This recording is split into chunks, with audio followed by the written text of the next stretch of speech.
إن الحمد لله وحده والصلاة والسلام على من لا نبي بعده أما بعد فأعوذ بالله من الشيطان الرجيم بسم الله الرحمن الرحيم يا أيها الذين آمنوا كتب عليكم الصيام كما كتب على الذين من قبلكم لعلكم تتقون۔ سورہ البقرہ کی یہ آیت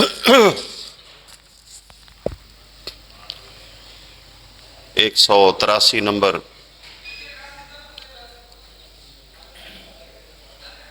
تو اس آیت کے عنوان کے لحاظ سے آج کچھ گزارشات کروں گا۔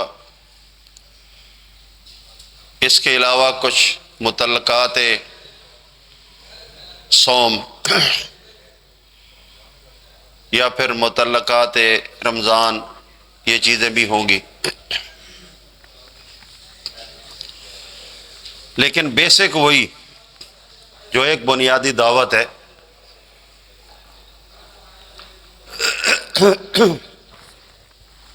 توحید، ایمان باللہ۔ یا ایھا الذین آمنو، خطاب کن سے ہے؟ ایمان والوں۔ کوئی بھی ایسی چیز جو فائدے مند ہو دنیا و آخرت میں، آپ قرآن مبین سے جب دیکھیں گے کہ اس کا اعلان ہو رہا ہے تو وہ صرف اور صرف مومن کے لیے ہوگا، سوائے ایک بات کے کہ آمنو باللہ۔ اس میں پوری انسانیت شامل ہے۔ ایمان کے بعد فائدے مند چیزیں جتنی بھی ہیں اللہ پاک نے مومن کے لیے دنیا میں بھی بیان کی ہیں اور آخرت میں بھی بیان کی۔ یہاں ایک حصر رکھا ہے، یا ایھا الذین آمنو، اے ایمان والو، اے مومنو، اے شرک سے باز رہنے والو، اللہ کی نافرمانی سے باز رہنے والو۔ اور ایمان کا تقاضا جو ہے، آپ اس سے اگر ایک رکوع آگے جائیں، یہی سورہ بقرہ ہے، نہیں ایک رکوع پیچھے، یہی سورہ بقرہ ہے جس کے اندر ایمان کی تفصیل آ رہی ہے۔ پہلے ایمان کی تفصیل ہے، پھر اس کے بعد یعنی ایمان والوں کو روزے کی خوشخبری، میں تو خوشخبری کہوں گا، لوگ اس کو مصیبت سمجھتے ہیں۔ اللہ پاک فرما رہے ہیں یہ تقوی کو بڑھاتا ہے، تقرب اللہ کی طرف لے کر جاتا ہے۔ انسان بھوک پیاس تو دنیا کے اندر اور معاملات میں بھی دیکھ لیتا ہے، یہاں بھوک اور پیاس اللہ کی رضا کے لیے ہو رہی ہے، اس کی قدر ہے۔ دنیا میں بھوک اور پیاس کی کئی وجوہات ہو سکتی، بیماری بھی ہو سکتی ہے، وقتی طور پہ رزق کا میسر نہ ہونا بھی ہو سکتا ہے، ایسا سفر بھی ہو سکتا ہے جہاں یہ چیزیں میسر نہیں ہیں، وہاں علت ہے، عذر ہے، مجبوری ہے۔ یہاں کوئی مجبوری نہیں ہے، رزق کا ڈھیر لگا ہوا ہے لیکن اللہ کے حکم سے اس کے قریب کوئی جا نہیں رہا۔ یہ ایک ایمان کی حرارت ہے۔ اب اس کی شرط کیا رکھی؟ لعلکم تتقون، ایسے بن جاؤ کہ ہر معاملہ کے اندر جب تمہارے سامنے فراوانیاں آئیں، دنیا کی عزت ہو، مال ہو، جاگیر ہو، بزنس ہو، کوئی بھی ہو، یہ جب فراوانی آئیں تو غور کرو کہ اللہ کا حکم ہے رکنے کا ہے یا اللہ کا حکم لینے کا ہے۔ بس لعلکم تتقون کا مطلب یہی ہے۔ یہ وہ مفہوم ہے جو قرآن سمجھانا چاہتا ہے۔ ہم اکثر سنتے رہتے ہیں علماء حضرات اپنے اپنے سٹیج کو سہانا کرنے کے لیے کچھ روایات قصے بیان کرتے ہیں کہ جی بنی اسرائیل کے اوپر جو ہے وہ دن رات کا روزہ تھا، 24 گھنٹے میں ایک بار افطار کرتے تھے، وہی افطاری ہوتی تھی، وہی سحری ہوتی تھی۔ عجیب عجیب قصے۔ اب قرآن کیا کہتا ہے؟ قرآن کہتا ہے کما کتب علی الذین من قبلکم۔ یہ کما جو ہوتا ہے نا بطور تمثیل ہوتا ہے، ایسا ہی جیسے 10 کا نوٹ 10 کے نوٹ جیسا ہی ہے، نہ وہ 5 ہو سکتا ہے، نہ 10 ہو 20 ہو سکتا ہے۔ تو کما کا ایک اصول ہے، کما کتب علی الذین من قبلکم، جس طرح تم سے پہلے لوگوں پہ روزے فرض تھے اسی طرح سے تمہارے اوپر بھی فرض ہیں، اسی طرح سے سحری ہے، اسی طرح سے افطاری ہے، رات کا معاملہ جو ہے وہ تمہارا آزادی کا ہے۔ قرآن حکیم کی آیات کا کچھ اور مفہوم تھا جن کو لے کر روزے کے اوپر لگا لیا گیا، دن رات کا روزہ بنایا گیا۔ یہ بھی اللہ کی کتاب کے ساتھ ایک مذاق ہے جو ناسمجھی کے اندر لوگ کیے جا رہے ہیں۔ جان بوجھ کر تو کوئی مسلمان نہیں کرتا، لیکن ناسمجھی کے اندر ہو رہا ہے۔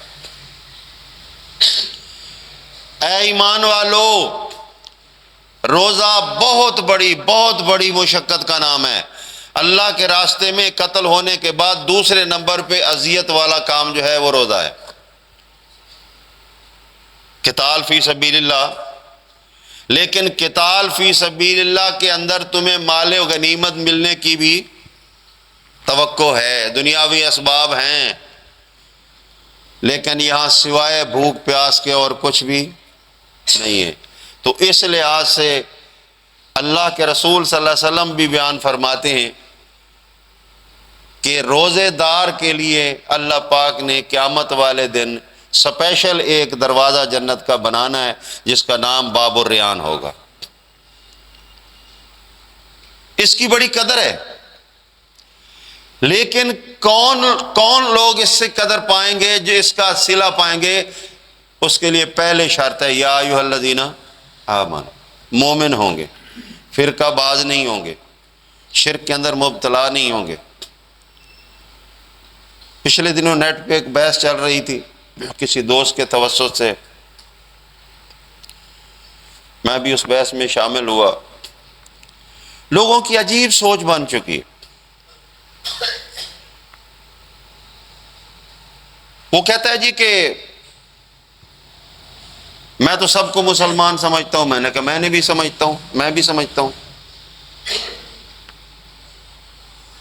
لیکن آپ مشرک کیوں کہتے ہو؟ میں نے کہا آپ کو اتنی نالج اگر نہیں ہے تو آپ دین اسلام کے بارے میں کیوں ایسے فتوے دیتے ہو؟ بھائی مسلم کا اپوزٹ کیا ہے؟ کافر ہے۔ مسلم کا اپوزٹ ہے کافر ہے۔ ہندو اگر کلمہ پڑھے گا تو مسلمان ہو جائے گا۔ اب ہندو مذہب اس نے چھوڑ دیا، اسلام قبول کر لیا۔ مومن کا اپوزٹ کیا ہے؟ مشرک ہے۔ میں نے کہ قرآن حکیم کی سورہ بقرہ پڑھیں، سورہ یوسف پڑھیں، اللہ پاک کیا فرماتے ہیں؟ وَمَا يُؤْمِنُ أَكْثَرُهُم بِاللَّهِ إِلَّا وَهُمْ مُشْرِكُونَ۔ ایمان لانے کے بعد جب لوگ شرک کریں گے تو وہ مشرک بن جائیں گے۔ مسلم بھی ہوگا، مشرک بھی بن جائے گا۔ اگر کوئی اسلام لانے سے پہلے شرک کرتا ہے تو وہ مشرک بھی ہے، کافر بھی ہے۔ وہ کافر بھی ہے اور مشرک بھی ہے۔ مکے والے مشرک بھی ہیں اور کافر بھی ہیں، قرآن کہہ رہا ہے لم یکن الذین کفروا من اہل الکتاب والمشرکین منفکین حتی تأتیہم البینہ۔ سورہ بینہ پڑھیں۔ بھائی آپ کو پتہ ہی نہیں ہے، جو کلمہ پڑھ رہا ہے وہی تو شرک کر رہا ہے۔ اہل کتاب مشرک کیوں ہوئے؟ حالانکہ اہل کتاب کا مطلب یہ ہے کہ کتاب کی اہلیت رکھنے والے۔ یہود و نصارہ تو ایک تعریف ہے، ان کی پہچان ہے،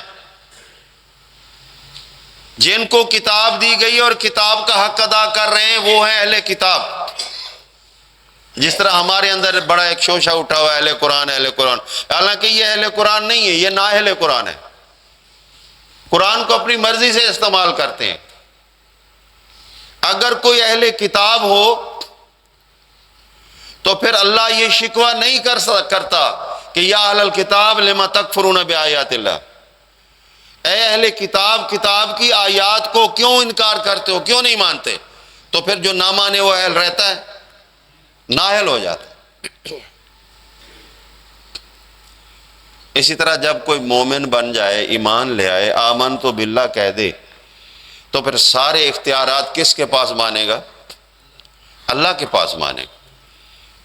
وہ کسی کو یہ نہیں کہے گا کہ میری کشتی پار لگا دے، نہیں کہے گا، کسی کو مشکل کشا نہیں مانے گا، حاضر ناظر نہیں مانے گا، کسی کو جھولیاں بھرنے والا نہیں کہے گا، بگڑی بنانے والا نہیں کہے گا، کسی کی نظر میں وہ تاثیر نہیں مانے گا کہ نفع نقصان دے سکتی ہے، کسی کو وہ غیب جاننے والا نہیں مانے گا، کسی کو وہ قدیم نہیں مانے گا۔ یہ صرف اور صرف اللہ کی ذات، هو الاول والآخر والظاہر والباطن۔ آج فرق یہی ہے کہ مسلمان کے اوپر روزہ فرض ہے، مومن کے اوپر روزہ فرض ہے، لیکن یہ اسلام لانے کے بعد، مومن بننے کے بعد جب شرک کرتا ہے، یہ روزہ رکھ بھی لے تو اس شرک کی وجہ سے اس کے روزے کا اثر ختم ہو جاتا ہے۔ کاش وہ وقت دماغ میں آ جائے، قیامت والا دن ہو، اللہ پاک روزے داروں کو اجر بانٹ رہے ہوں کہ لو الصوم لی وانا اجری، روزہ میرے لیے، اس کا اجر میں ہوں۔ جو مالک کو خوش کر لے اس کا سب کچھ نہیں ہو جاتا، وانا اجری۔ اور ایک طرف روزہ رکھنے کے بعد ایک محروم کھڑا ہو، خبردار تو اس نعمت کے قریب نہیں جائے گا، پوچھے گا یا اللہ کیوں؟ یا اللہ روزہ رکھا میں نے، سامت دہر رہا ہوں، ہر چیز کا خیال رکھا ہے میں نے، روزے کے سارے تقاضے پورے کیے ہیں، قیام اللیل کیا ہے میں نے افطاریاں بھی کروائی ہیں، میں نے سحریاں بھی کروائی ہیں۔ اللہ فرمائے گا سب کچھ کروایا، سب کچھ کروایا، لیکن میں نے بتایا تھا حابطت اعمالہم، اعمال برباد کر دوں گا اگر میرے ساتھ کسی کو شریک کر لیا تو۔ تم نے میرے پیغمبروں کو شریعت ساز بنایا، بڑی گہرائی والی بات ہے۔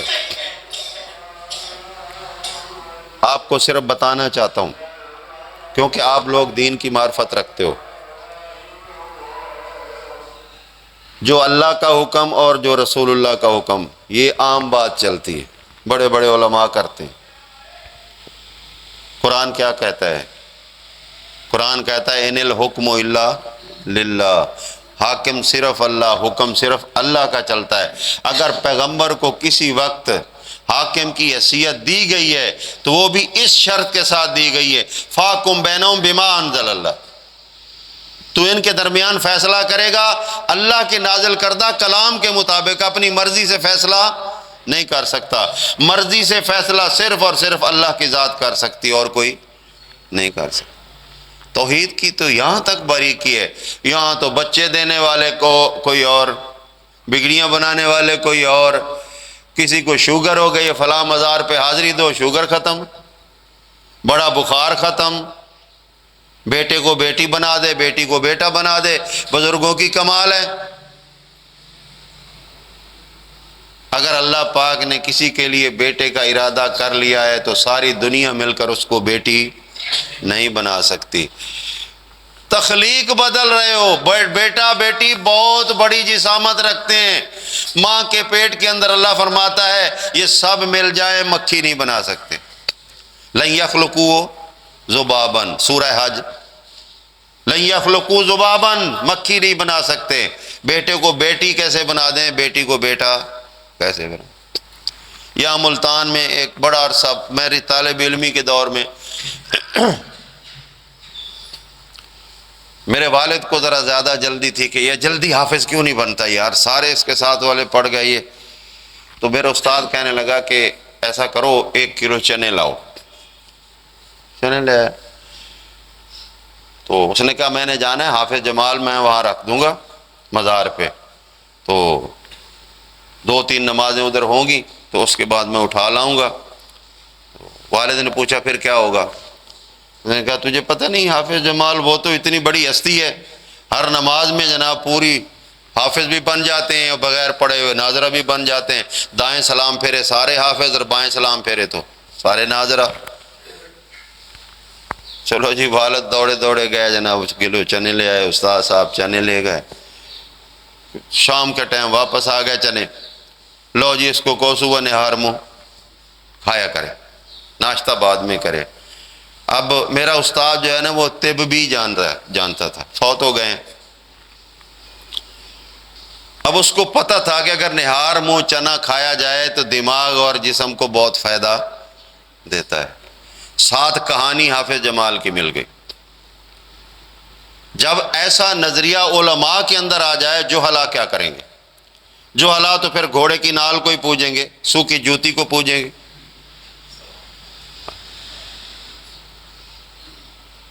یہ ایمان نہیں ہے۔ اگر کوئی ایسے ایمان کے ساتھ روزہ رکھتا ہے تو بیکار ہے، یاد رکھیں۔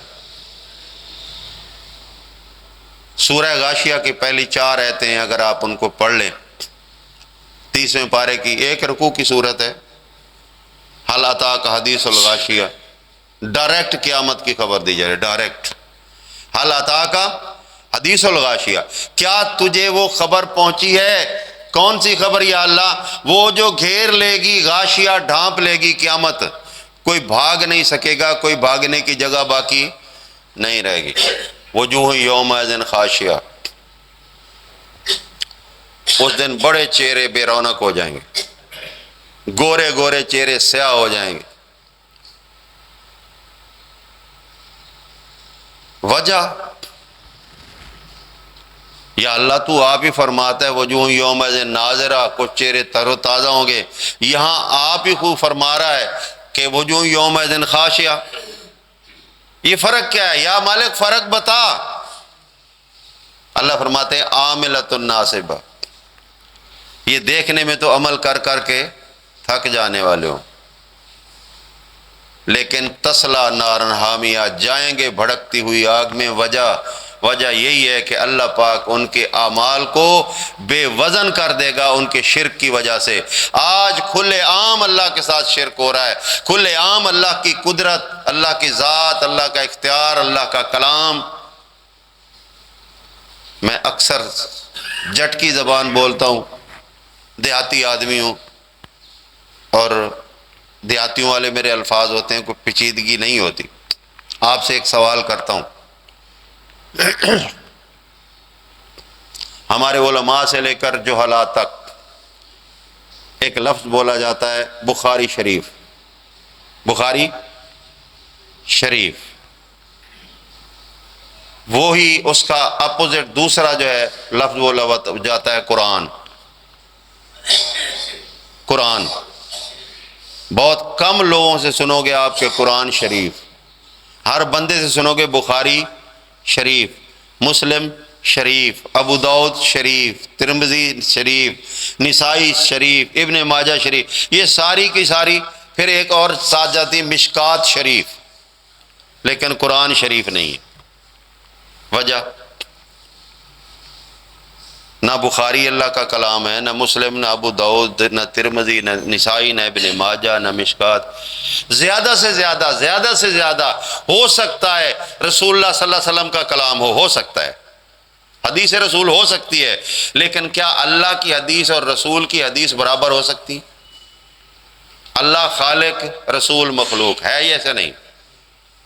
اور اللہ کے رسول صلی اللہ علیہ وسلم کی حدیث جو ہے وہ سنیے کہ اللہ کے رسول فرماتے ہیں کلام اللہ اسی طرح غالب ہے مخلوق کے کلام کے اوپر جس طرح اللہ غالب ہے مخلوق کے اوپر۔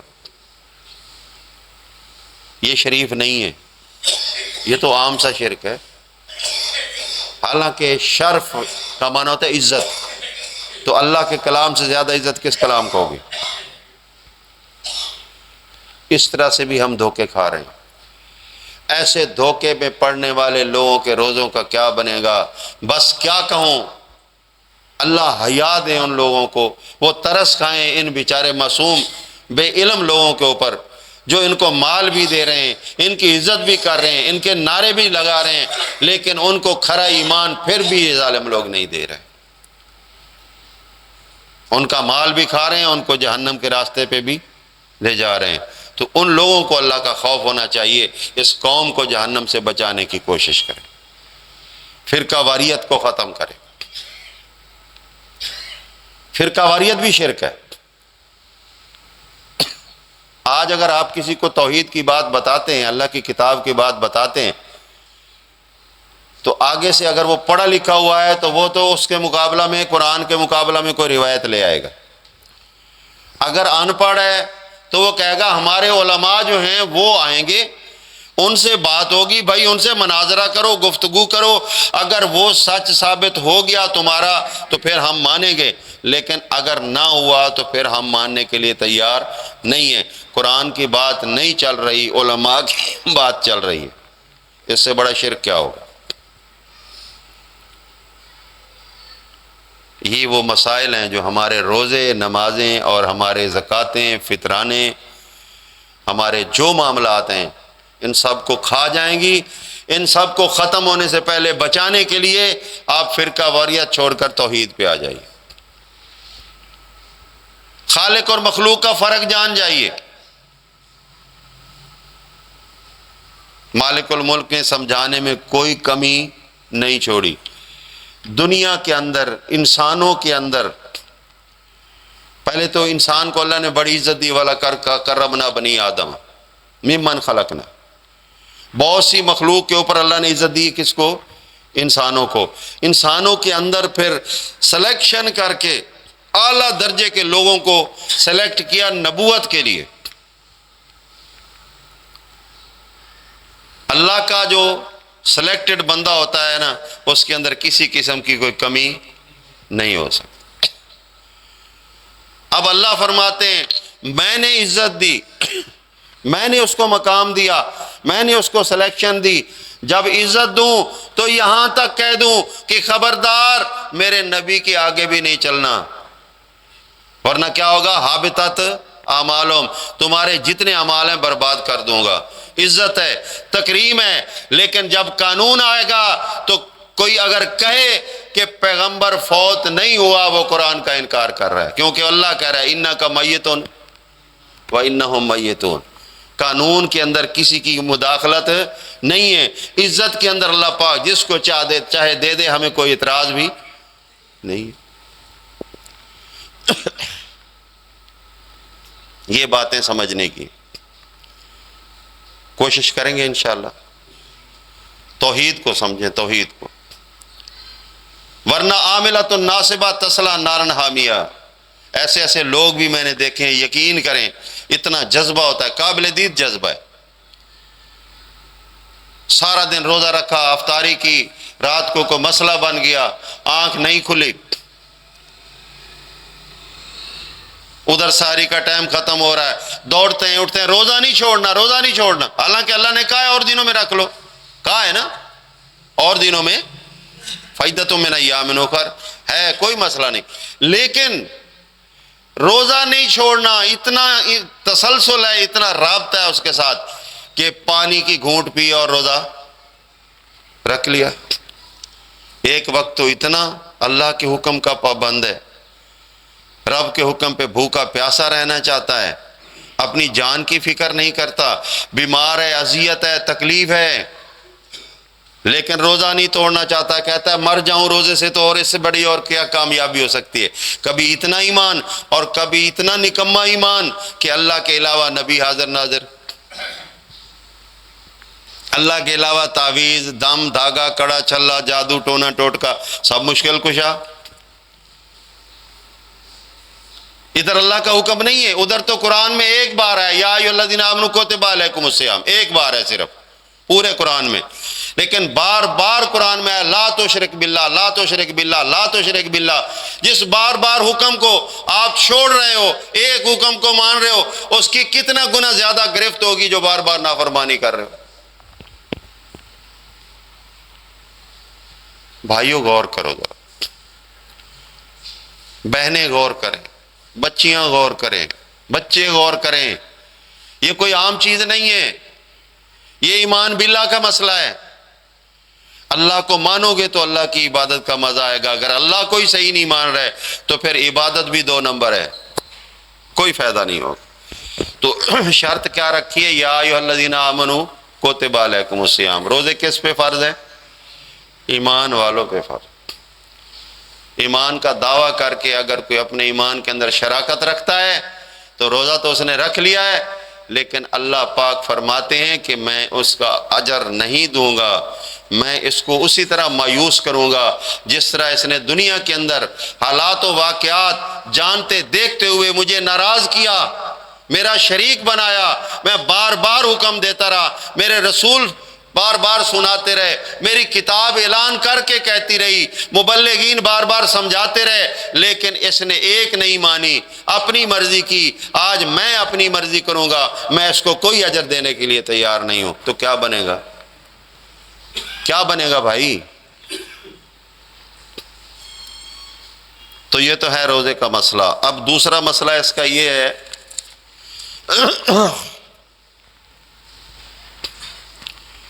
کہ اعتکاف، اس کو بھی ذہن میں رکھ لیں۔ اللہ فرماتے ہیں وَلَا تُبَاشِرُونَ وَأَنْتُمْ عَاكِفُونَ فِي الْمَسَاجِدِ تِلْكَ حُدُودُ اللَّهِ۔ جب آپ مسجدوں کے اندر اعتکاف کرو تو پھر آپ سے وہ ساری چیزیں ختم ہو جاتی ہیں، جس طرح روزے کے ساتھ آپ جائز کو بھی ناجائز سمجھ سکتے ہو، تو اسی طرح اعتکاف میں بھی چاہے روزہ ہو یا نہ ہو، آپ کے اوپر جو جائز چیزیں ہیں وہ بھی ناجائز ہو جاتی ہیں۔ تو یہاں حقوق زوجیت ادا کرنا بھی حرام ہے اعتکاف کی حالت کے اندر۔ لیکن اعتکاف ہوتا کہاں ہے؟ اللہ نے شرط لگا کر فی المساجد، یہ گھروں والا اعتکاف جو ہے نا، یہ مولوی صاحب نے دیا ہے، اسلام نے نہیں دیا۔ ایک بندہ گھر میں بیٹھا اور کہے میں وقف ہوں، کہاں وقف ہے؟ نہیں، وقف تب ہوگا جب سارے رشتے، سارے تعلقات چھوڑ کے ایک کونے میں آ کر بیٹھ جائے گا۔ اور اللہ پاک یہی کہہ رہا ہے طاہر بیتی للطائفین والعاکفین والرکع السجود، اللہ کے گھر میں اعتکاف ہوگا، اپنے گھر میں نہیں ہو سکتا۔ اگلی بات، خواتین اعتکاف کی بڑی کوشش کرتی ہیں، ظاہر ہے انسان ہیں، مسلمان ہیں، ان کو بھی جنت چاہیے، لیکن سوال یہ ہے کہ اللہ کے رسول صلی اللہ علیہ وسلم کی سنت یا اللہ کے رسول صلی اللہ علیہ وسلم کی بیویوں کے طریقے کے اندر یہ اعتکاف نہیں ملتا جو گھروں کے اندر کیا جاتا ہے۔ رہا مسجدوں کے اندر اعتکاف، جو ہمارے بڑی بڑی جماعتیں، بڑے بڑے گروہ، ہمارے پاس ایک بڑی مسجد ہے، تقریباً 400 سے 500 بندہ وہاں عورتیں مرد اعتکاف بیٹھتے ہیں، یعنی ان کے کھانے کے لیے 4-5 دیگیں سحری ٹائم اور 4-5 دیگیں افطاری ٹائم، یہ ان کے کھانے کے لیے پکتی ہیں۔ لیکن سوال یہ ہے کہ بندے تو بیٹھے ہیں، کوئی مسئلہ نہیں، اعتکاف کریں مسجد میں، لیکن عورتوں کا اعتکاف جو اللہ کے رسول نے اس کو منقطع کر دیا ہے تو آپ کیوں جاری رکھے ہوئے؟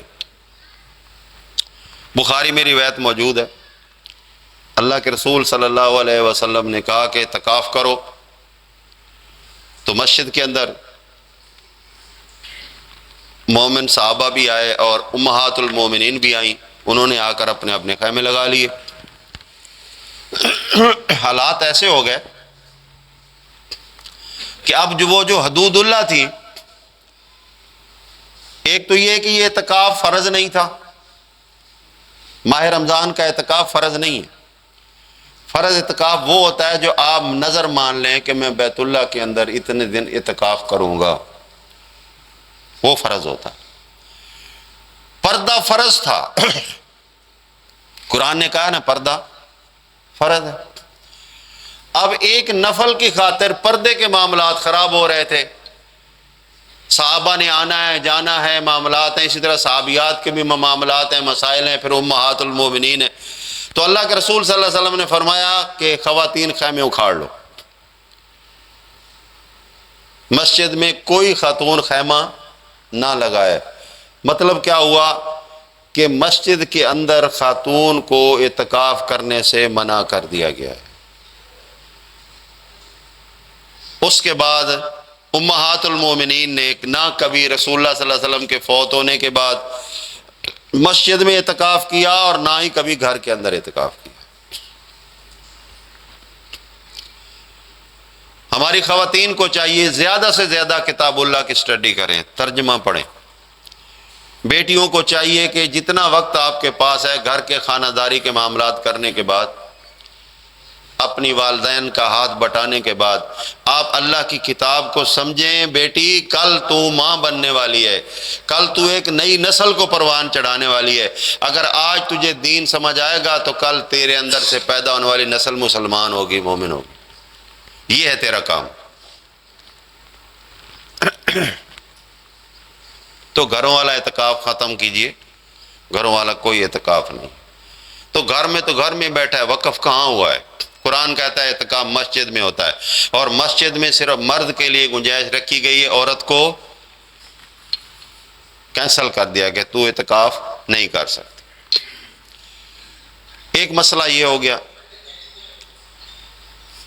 اب دوسرا مسئلہ یہ ہے کہ ہمیں عجیب سا پریشانی میں لگا دیتے ہیں، فلاں کرو گے روزہ ٹوٹ جائے گا، فلاں کرو گے روزہ ٹوٹ جائے گا، فلاں کرو گے روزہ ٹوٹ جائے گا۔ روزہ ٹوٹتا ہے کھانے سے، پینے سے، جمع کرنے سے، یہ تین چیزیں روزہ ٹوٹنے کی۔ باقی چیزیں جو ہیں وہ روزے کے اجر کو کم کر سکتی ہیں، جو منکرات ہیں، جو منکرات ہیں۔ اب ایک بندہ روزے سے تقوی حاصل نہیں کرتا لیکن بھوک پیاس اللہ کے لیے برداشت کرتا ہے، کیا اس کا اجر ہے یا نہیں ہے؟ جو اللہ کے لیے بھوک پیاس برداشت کر رہا ہے اس کا تو اجر ہے نا۔ تقوی جو کرے گا تو اور زیادہ اجر چلتا جائے گا، اور زیادہ۔ روزہ ختم نہیں ہوتا، روزہ ٹوٹتا تین چیزوں سے۔ عجیب سا ماحول بنا دیا جاتا ہے کہ جی فلاں سے روزہ ٹوٹ جاتا ہے، فلاں سے روزہ ٹوٹ جاتا ہے۔ بھائی روزہ نہیں ٹوٹتا، آپ مریض ہیں، انجیکشن لگوا سکتے ہیں، ڈرپ نہ لگوائیں، انجیکشن لگوائیں۔ تکلیف میں اضافہ ہو رہا ہے، روزے کے ساتھ آپ انجیکشن لگوا سکتے ہیں، سر میں تیل لگا سکتے ہیں، سرما لگا سکتے ہیں، خوشبو لگا سکتے ہیں، مسواک کر سکتے ہیں، کوئی مسئلہ نہیں ہے۔ روزہ اس طرح نہیں ٹوٹتا، روزہ توڑنے سے ٹوٹتا ہے۔ ہاں آپ جتنا زیادہ تقویٰ کریں گے اتنا زیادہ روزہ آپ کا مضبوط ہوتا چلا جائے گا، جتنا آپ تقویٰ سے دور جائیں گے روزہ کمزور ہوتا چلا جائے گا، کیونکہ شرط یہ ہے لعلکم تتقون، یہ تو بلند کرنے کے لیے آیا ہے، تقویٰ کو بڑھانے کے لیے آیا ہے۔ باقی ایک اور مسئلہ ہے، جو روزے نہیں رکھ پاتے، مرد ہو یا عورت ہو، تو ان کے لیے فدیۃ طعام مسکین، یہ اللہ کا حکم ہے، فدیۃ طعام مسکین۔ اب ہمارے ہاں الٹ کام چلتا ہے، ہم فدیے کا روزہ رکھوا رہے ہیں، افطاری کروا رہے ہیں، روزہ رکھوا رہے ہیں۔ اب جو روزہ رکھنے والا ہے کوئی ضروری نہیں کہ مسکین روزہ رکھے گا، صاحب مال نہیں رکھ سکتا۔ اللہ نے فرمایا یہ جو فدیہ ہے اس کی شرط روزہ رکھنا نہیں ہے، نہ رکھوانا ہے، یہ حق ہے مسکین کا، چاہے وہ روزہ رکھے یا نہ رکھے، وہ اس کا فعل ہے۔ یہ صدقہ کس کو جائے گا؟ مسکین کو جائے گا، فدیۃ طعام مسکین۔ روزہ رکھوانے کا ثواب اور ہے، سحر اور افطار کا ثواب اور ہے، اس کے ساتھ اس کا کوئی تعلق نہیں ہے۔ آپ یہ شرط نہیں لگا سکتے کہ میرا یہ ایک ٹائم کا کھانا ہے اس سے آپ روزہ رکھو، لازمی بات ہے نہیں۔ اگر مسکین ہے تو آپ کو کہیں گے کہ یہ آپ کا حق ہے، اب آپ کی مرضی ہے، روزہ رکھنا ہے تب تمہاری مرضی ہے، نہیں رکھنا تب تمہاری مرضی۔ آپ کسی کو صدقہ دے کر پابند نہیں کر سکتے کہ یہ کام کرو گے تو صدقہ دوں گا، اسلام نے ایسی کوئی پابندی نہیں لگائی۔ اکثر گھروں کے اندر یہ چیزیں چلتی ہیں، یا لوگ مطلب گھروں کے اندر روٹی وغیرہ سحری و افطاری، یہ 2-4 بندے تو ڈھونڈ کے ہی رکھتے ہیں نا جن کو سارا مہینہ روزے رکھوانے ہیں، اور وہ سمجھتے ہیں کہ یہ ہمارا فدیہ ہو گیا ہے۔ یہ فدیہ نہیں ہوا ہے، یہ آپ نے عام نیکی کی ہے۔ فدیہ ابھی باقی ہے، وہ فدیہ مسکین کا ہے جو اس کو آپ دینا بنتا ہے آپ کو۔ ایک بڑا اہم مسئلہ ہے، میں آپ کو ٹائم تھوڑا ہے ترجمہ سناؤں گا قرآن حکیم کی سورہ بقرہ ہی ہے، تو انشاءاللہ امید کرتا ہوں 157 نمبر آیت ہے، آپ ضرور پڑھیں گے، لمبی آیت ہے تھوڑی، تو 177 نمبر 77 نمبر اللہ پاک فرماتے لیس البر ان تولوا وجوہکم قبل المشرق والمغرب، نیکی یہ نہیں ہے دوڑا دوڑا آیا، اگر خانہ کعبہ ادھر ہے تو ادھر منہ کر لیا، نماز پڑھ لی، اگر خانہ کعبہ ادھر ہے اور اس طرف سے ہے تو ادھر منہ کر کے نماز پڑھ لی۔ نیکی صرف یہ نہیں ہے، لوگوں نے نماز پہ محدود کیا ہوا اپنے آپ۔ اصل نماز ہے کیا؟ اصل صلاۃ جو ہے اللہ کے احکامات کی پابندی ہے، یہ مکمل صلاۃ ہے۔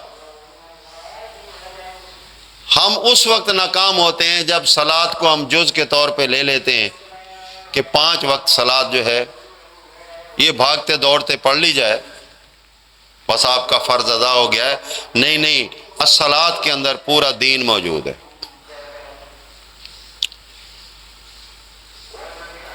اب جو ظاہری صلاۃ کا نظام ہے ایک مسجد کے اندر 5 وقت، ہماری حالت یہ ہے کہ ہم نے اس کو بھی ایک یتیم بچے کا سلوک اس کے ساتھ رکھا ہوا ہے۔ وہ کسی شخص نے یہ بات کہی تھی نا کہ مسجد تو بنا دی پل بھر میں ایمان کی حرارت والوں نے، من اپنا پرانا پاپی تھا برسوں سے نمازی بن نہ سکا۔ مسجد بنائی جاتی ہے نمازیوں کے لیے، اگر کوئی نمازی مسجد میں نہیں آتا، مسجد اس میں مفعول ہے، اس کا مطلب ہے سجدہ کیا جائے گا، جہاں سجدہ کیا جائے۔ تو جب مسجد کے اندر کوئی سجدہ کرنے والا ہی نہ ہوگا، بنانے کی کیا ضرورت ہے؟ یہی سورہ بقرہ ہے۔ اللہ پاک فرماتے ہیں من اظلم ممن منع مساجد اللہ ان یذکر فی اسمہ وسعی فی خرابہا۔ تو مومن بنا پھرتا ہے، اللہ فرماتا ہے تیرے سے بڑا ظالم اور کوئی نہیں۔ من اظلم، جو منع کرے یا منع ہو جائے مساجد اللہ، اللہ کی مسجدوں سے۔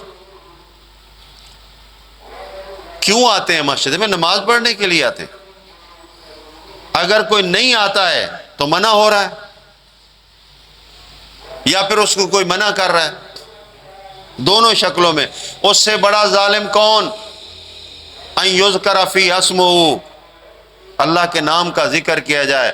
آپ جب اللہ اکبر کہتے ہو تو اللہ کا اسم آتا ہے یا نہیں آتا؟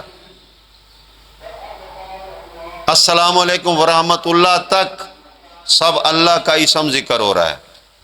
سبحانک اللہ، اللہ کا اسم ہے۔ الحمدللہ، اللہ کا اسم ہے۔ ایاک نعبد و ایاک نستعین، اللہ کا اسم ہے۔ سبحان ربی العظیم، سارا اللہ کا اسم ہے۔ اس کو بلند کرنا ہے، بلند ہوتا ہے ایک جماعت کی حیثیت سے، منظم طریقے سے، جس کو ہم کرنا نہیں چاہ رہے۔ کوئی اہمیت نہیں۔ آپ دیکھیں رسول اللہ صلی اللہ علیہ وسلم نے ہجرت مدینہ کے بعد سب سے پہلا جو کام کیا، نماز با جماعت کا انتظام کیا۔ اور مسجد کیا تھی؟ کھجور کی تنوں اور شاخوں سے مسجد تھی۔ اب الٹ ہو گیا، مسجد بڑی پرکشش مسجد ہوتی ہے لیکن نمازی دیکھنے کو نہیں ملتی۔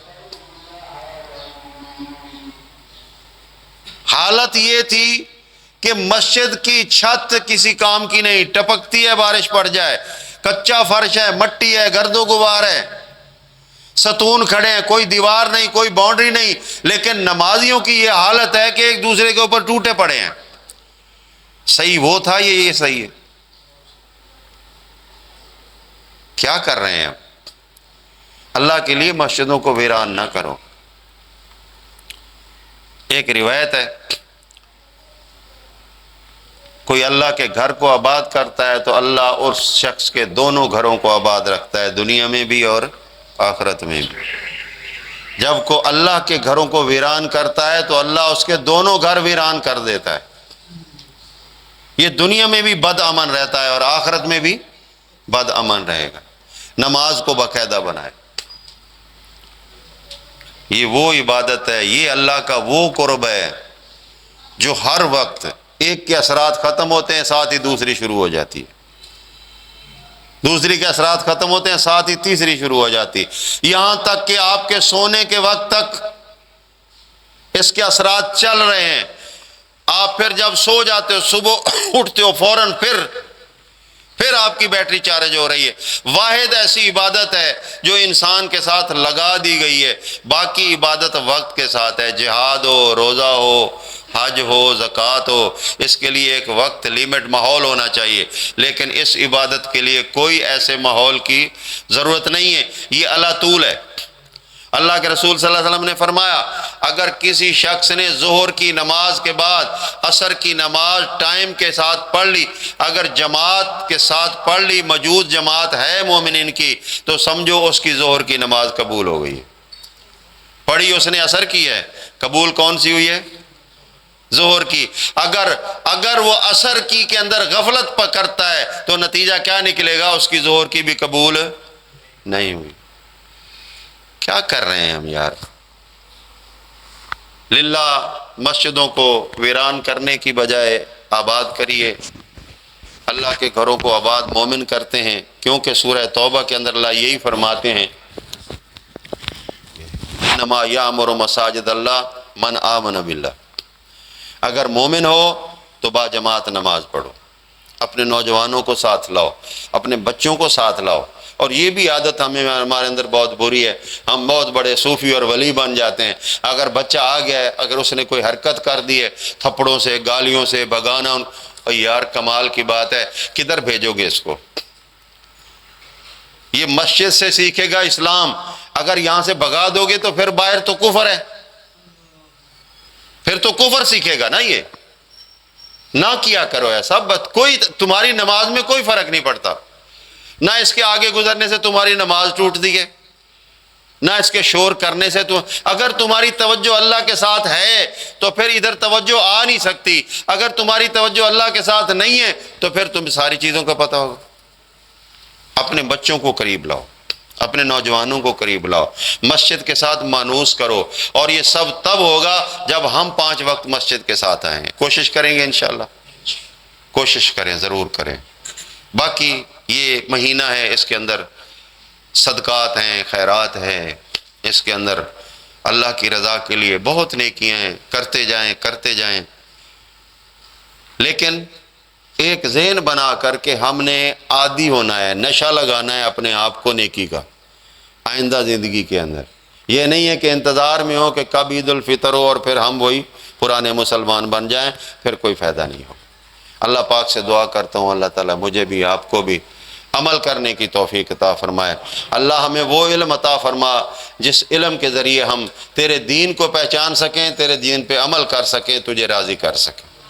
سبحان ربک رب العزت عما یصفون وسلام علی المرسلین والحمد للہ رب العالمین۔